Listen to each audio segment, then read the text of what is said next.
albums came out last month of the June in our Lord's year of our Lord 2019. You're going to get it one of these times. I believe in you. I believe in you.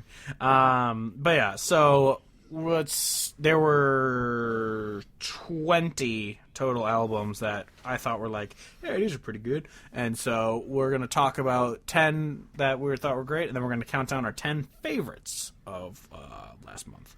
So, first, the honorable mentions. First up is Folk Family Revival's Electric Darlin'. I liked this. It wasn't super country, but it was good. So if you like this kind of sound, you'd probably enjoy it. It wasn't like one I'd listen to over and over, but it definitely was worth checking out. It's definitely better than some albums that came out, I'm sure. But yeah. That's what you say, Brendan Fraser fan. Hey, Phrasing the Bar. It's a great podcast. We should change our podcast to Phrasing the Bar. It's actually a joke from a podcast called Do Go On, and it's they always joke about how they want to start a podcast about Brendan Fraser movies called Phrasing the Bar. That's pretty great. I would listen to that podcast. Yeah, it's funny. But yeah, then is Montgomery Gentry's Outskirts. It's obviously a posthumous recordings, kind of like with the Waylon and Johnny Cash albums that still come out today. It's just old recordings that they're kind of redoing. No, they built a ladder to heaven, and they got new sound. Where were you when they built the ladder to heaven? Actually, the one song off it that I really liked, let me look it up really quick.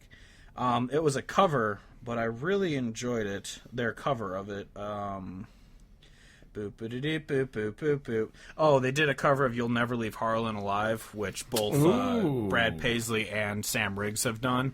And Parsley.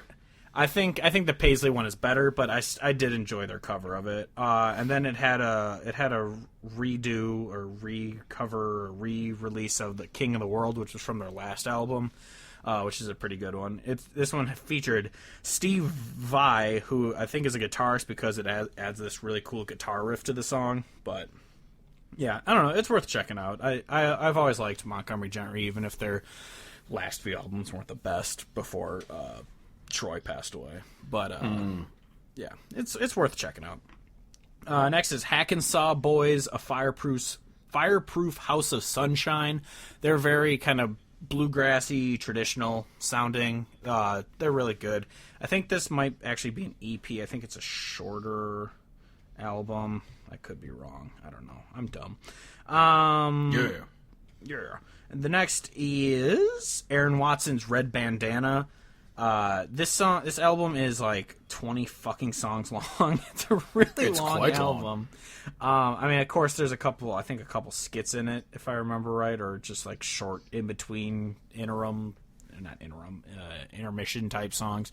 The reason I didn't have this on our top 10 is because he goes all in on the talk rapping in this fucking album. Like, there are so many songs where it's just like, and then I sat next to this guy in a cowboy hat, and then he was like drinking a beer and then smoking a cigarette, and then I sing the chorus, and it's just like, stop the talk rapping. It's not good.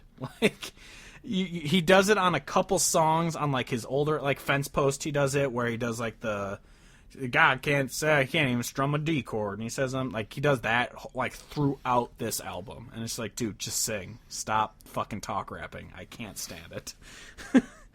But yeah.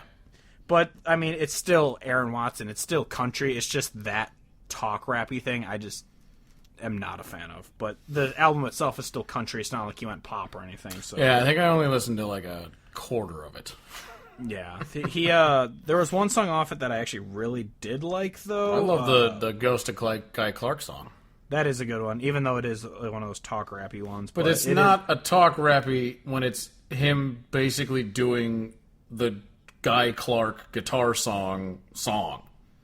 Well, yeah, I know, but he does still whatever. I like Dark Horse and Old Friend are two that I kind of like. But yeah, it's worth listening to if you can get past that. I just am not a big fan of the talk rap.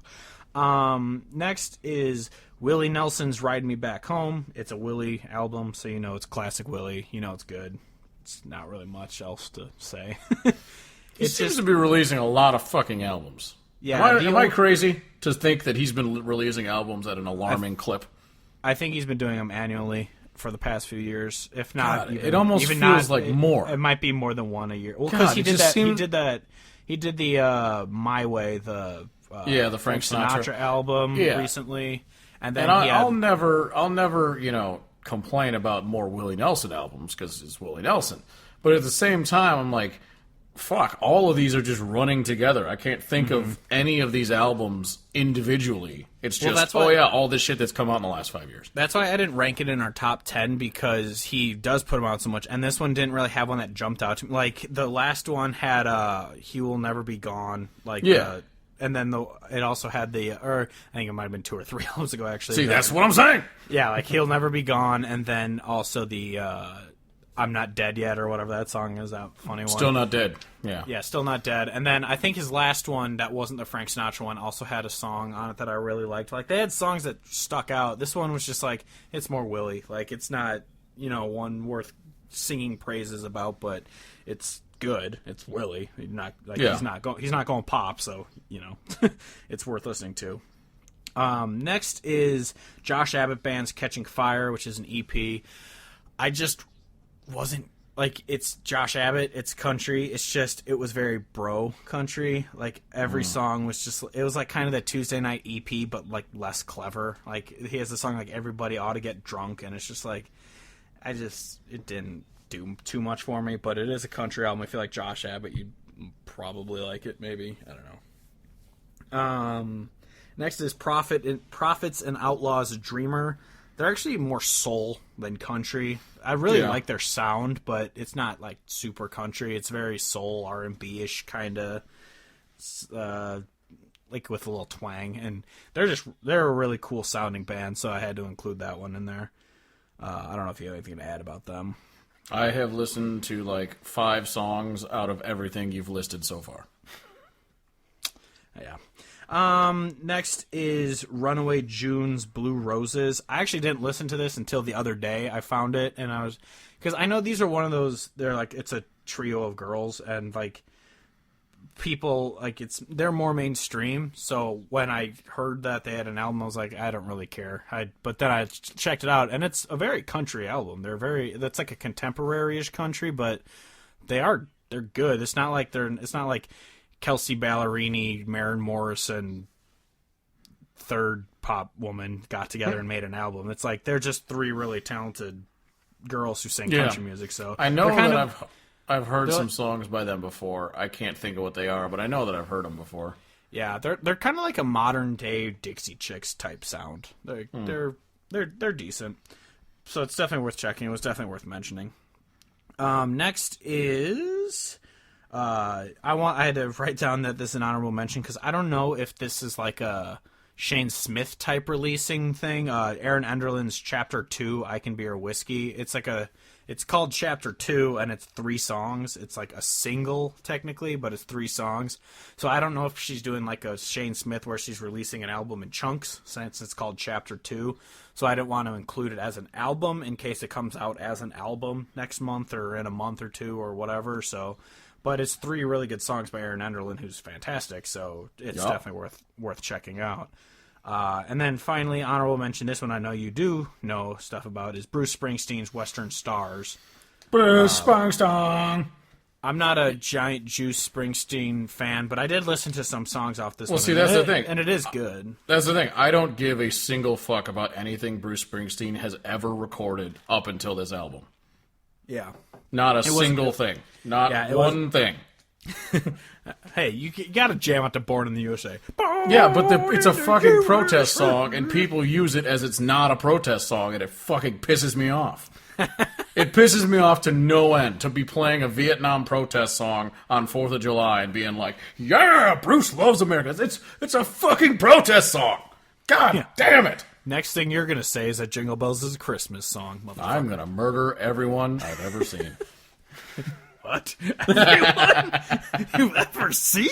But seriously, I do not give a shit about Bruce Springsteen. I know a lot of people do. I do not.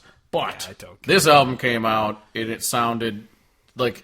It sounds to me like it's just the score of a Western film that I'm watching, and I very much enjoy it. Yeah, I did get that little vibe out of it too. I'm guessing it's very intentional, but yeah, it was a good album, but I didn't listen to it too much. You definitely did more than I did, but yeah. So yeah, let's get. It was one of the 4 albums I did listen to this month. Yeah. Well, that's the problem with the summer too. Is shit happens, and then I already can't listen to music at work, and then when I'm busy outside of work, it's like, oh, all right. I've got 5 minutes to listen to music on my way to work. What am I going to listen to? Pick one song. Yeah, that's what I do. I figure.